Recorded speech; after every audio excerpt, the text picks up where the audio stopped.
Back with another week of the CBC Coaches Show. I'm Erik Holth. I'm here with the head men's basketball coach, Coach Henson. You guys won both games this past weekend. Coach, tell us about those games.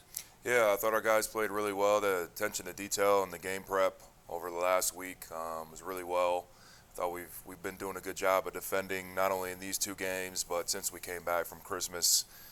We're giving up around 70 points a game, which is pretty solid. Like the selfish part from a coaching standpoint, I like it to be a little bit lower, but overall, I think the guys are really focusing on trying to defend and taking ownership on that side. And then offensively, I think we're getting some production from some guys that are starting to step up and be a little bit more aggressive, which I've been challenging some guys. So they've been stepping up to that challenge, and obviously it's showing in a good way.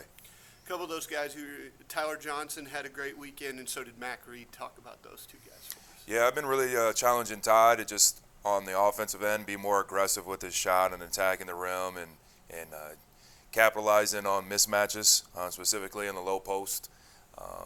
And he's our second leading free throw attempt guy. So I want him to get to the free throw line, and by doing that, you obviously got to be aggressive.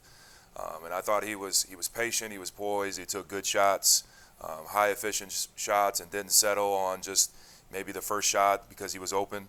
He continued to keep attacking and getting downhill and getting to the free throw line. And then Mac's doing a tremendous job of continuing to keep growing and understanding how to be a playmaker. Sometimes he wants to be a scorer and trying to differentiate between those two. Sometimes it's hard, but especially when you're at the point guard spot. But he does a really good job of getting downhill and seeking guys and trying to get guys open. I thought he did a really good job, specifically in the Harris-Stowe game, of getting into the paint, playing off of 2 feet, and getting other guys involved.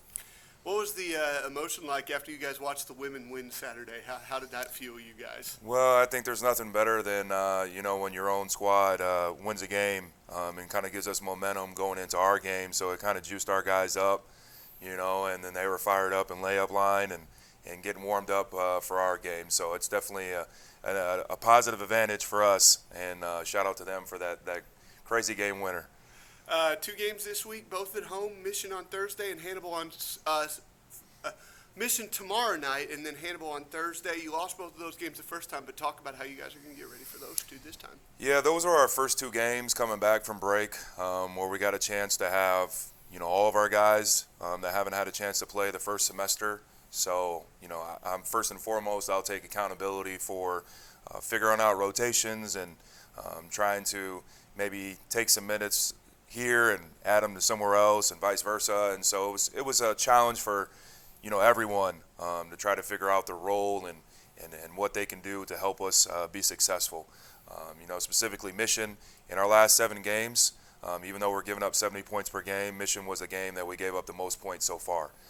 So we're really going to sit down defensively, and that's going to be something that we're going to be hammering over the next 24 hours on a short day prep.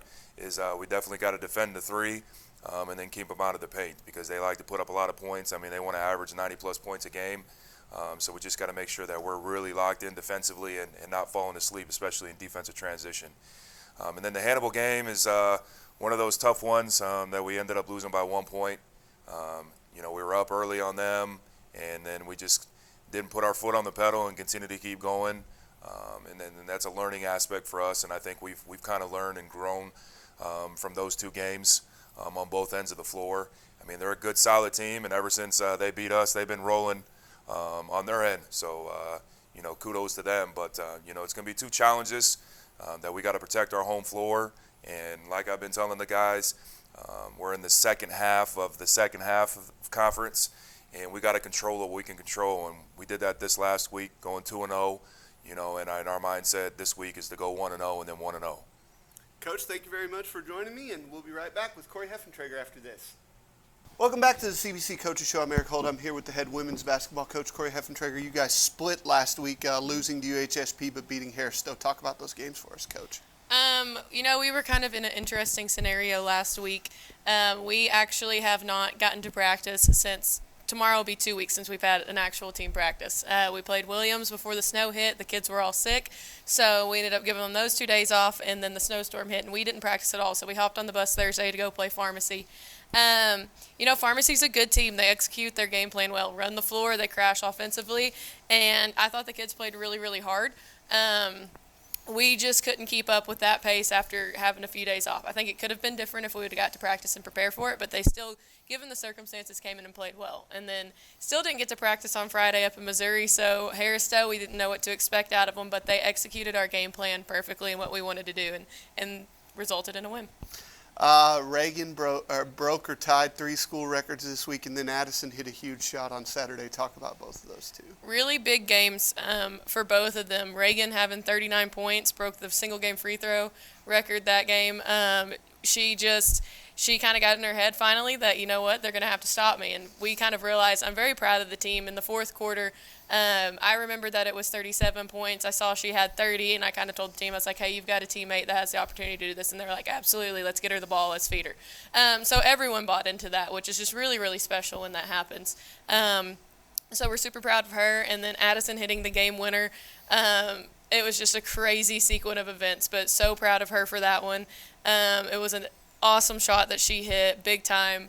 And that's what, not that was a play that was designed by all means, but that's something that we trust her to do and have full confidence that she can do that. And then Reagan again tying her own rebounding record. That was huge for us as well.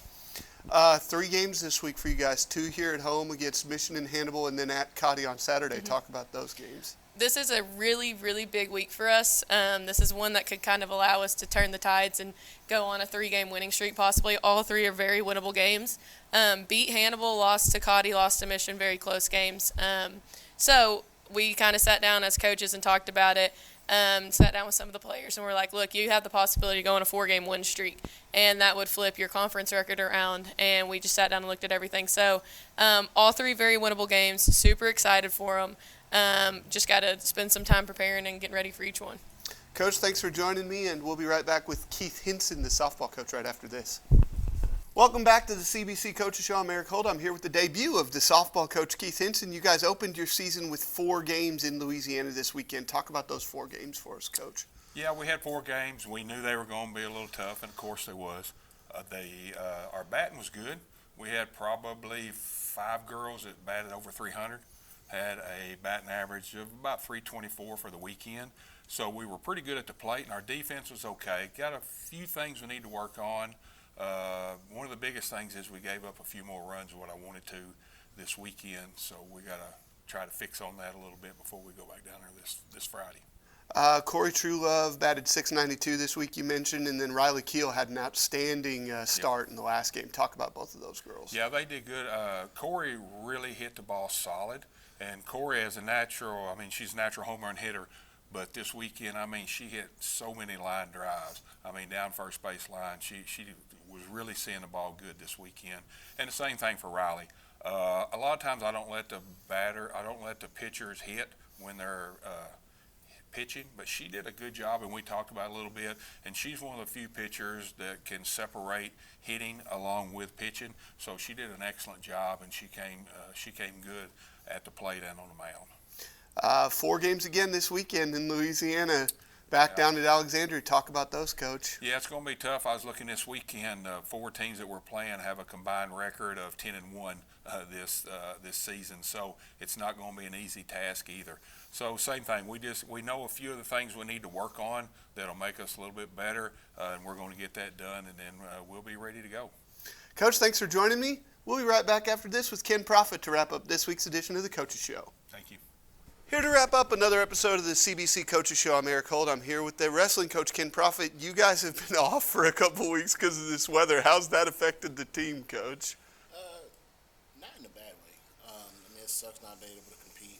Obviously, you want to be able to compete. You want to be able to see where you're at. But with that being said, we've been able to get solid practices in, just kind of fundamental type stuff, breaking things down. So in that aspect, it's kind of glass half full type of situation.